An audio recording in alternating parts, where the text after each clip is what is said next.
Hola, bona nit.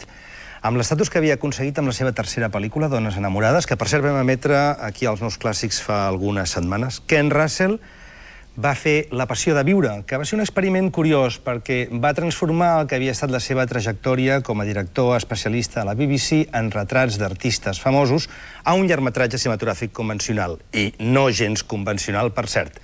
Una biografia de Piotr Ilyich Tchaikovsky, del 1970, interpretada per Richard Chamberlain i Glenda Jackson.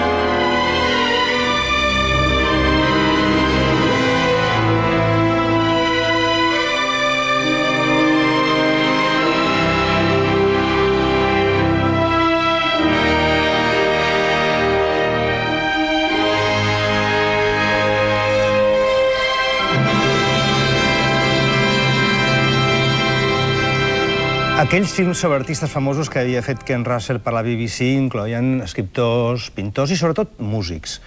Debussy, Elgar, Vaughan Williams, Richard Strauss van ser alguns d'ells. I sempre havia volgut fer també un tractament sobre Piotr Ilyich Tchaikovsky.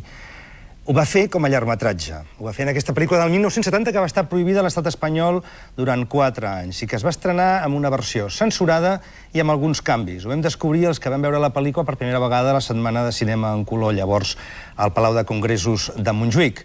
Concretament, una escena de la pel·lícula, que veureu de seguida, on a un tren, la nit matrimonial entre Tchaikovsky i la seva dona Nina, ella acaba al terra, despullada, apareix una taula tapant el seu cos, que en algunes versions hi és i en algunes altres versions no hi és. O sigui que també Ken Russell va doblar 2 vegades la pel·lícula, va rodar 2 vegades la pel·lícula per por a la censura d'alguns països. Però això no deixa de ser secundari. El que importa és la seva originalitat a l'hora de fer un biòpic que no té res a veure amb les aproximacions convencionals a la vida dels artistes.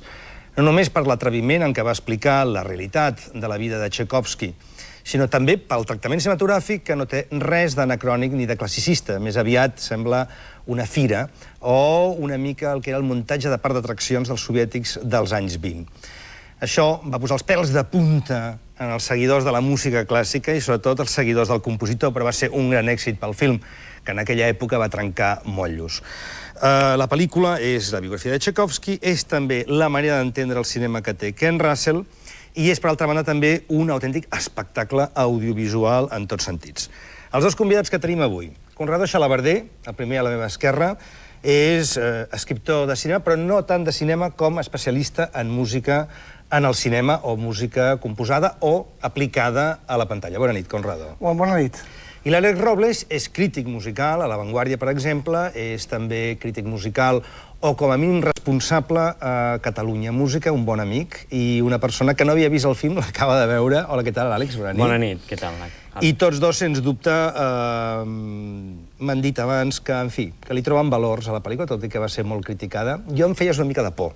T'haig de dir la veritat, Àlex. Jo et feia por? Sí, em feies una mica de por, perquè deia, a veure què dirà. Ui, què han fet amb Tchaikovsky? No, ja saps que jo no sóc purista, Bé. No, per una banda, la pel·lícula, jo no sé quines llibertats es pren, però a de grans trets m'imagino que tot el que explica, la relació amb aquell aristòcrata rus homosexual, la relació amb la seva dona ninfòmana, la relació amb aquella protectora, Madame von Meck, tan especial també, la tortura mental en què vivia Tchaikovsky és veritat, encara que s'ha amagat molt al llarg de la història, no?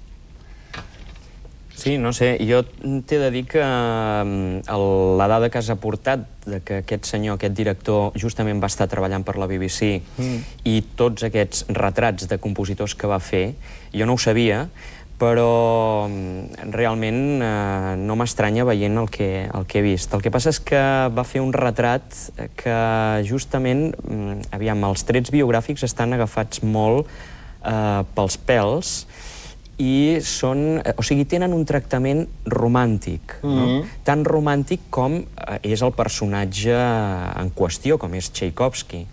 Per tant, a mi no em sembla gens desafortunat, al contrari. És una pel·lícula que em sembla que està bé perquè no pretén fer, justament, una biografía convencional. Yo quisiera añadir que a mí lo que me llama la atención de la película, y creo que es lo que los espectadores apreciarán, es cómo se hace el tratamiento de la música de Tchaikovsky. O sea, un poco para alejarse de esa convencionalidad. Hay un tratamiento muy cinematográfico en la música de Tchaikovsky que utiliza Ken Russell, en el sentido de que, de hecho, el 80% de la película está construida en función de la música de Tchaikovsky y no al revés. O sea, no es la música de Tchaikovsky aplicada a la película, ¿no? Sino en secuencias enteras están montadas en función de esa música y se extrae los componentes más dramáticos, más incluso trágicos, para montar la película, ¿no? Y eso realmente es poco frecuente en el cine. Yo soy poco partidario de la utilización de la música clásica en el cine porque considero que no siempre es buena música de cine, aunque eso es largo de discutir. Pero en este caso no, en este caso realmente Tchaikovsky ha hecho, decenas de años antes de que se hiciera la pel·lícula, una música cinematográfica, esencialmente cinematográfica, i això queda muy bien. Sí, penso que té raó perquè en molts moments la música de Tchaikovsky és, si no descriptiva en tots els moments, és molt suggerent, és una música que està plena d'imatges. Les imatges desborden, no? I això està molt ben tractat a la pel·lícula. Si bé, diguéssim, els puristes, els que van més a buscar la història científica del retrat biogràfic del compositor, poden trobar que hi ha omissions, que hi ha coses que estan passades per alt, que no són del tot certes. El que sí que està molt bé és que el tractament de la música queda en primer pla. Y aparte que hay un truquito cinematográfico que aquí está llevado hasta el paroxismo, o sea, repetidas veces utilizado y que realmente es muy difícil, que es hacer pasar la música, de lo que se llama música diegética, que es decir, que es la que se está tocando delante de la pantalla, que sale de una fuente natural, a pasarla a música, digamos, incidental, dramática, esa que suena de fondo, que es más o menos lo propio de la música de cine, ¿no? Entonces, dar este salto tiene un cierto riesgo, o sea, porque a veces queda ridículo incluso. Pero es que aquí en esta película es una auténtica, si me permitís, bacanal de cambios entre música diegètica, música dramàtica i això. Això és molt clar a les escenes, crec jo, de l'estrena del primer concert per a piano i orquestra al Conservatori de Moscou, que, a més, li dedica una gran... És a dir, el concert no està sencer, és a dir, està resumit, però pràcticament surten tots els moviments i li dedica una gran extensió per explicar els records de pas de la felicitat d'aquells estius que havia passat amb la seva germana i la família, d'una manera molt bucòlica, no? Aquells passejos en barca i aquells camps meravellosos. Per cert, no es va rodar a Rússia. Està tota rodada a Windsor,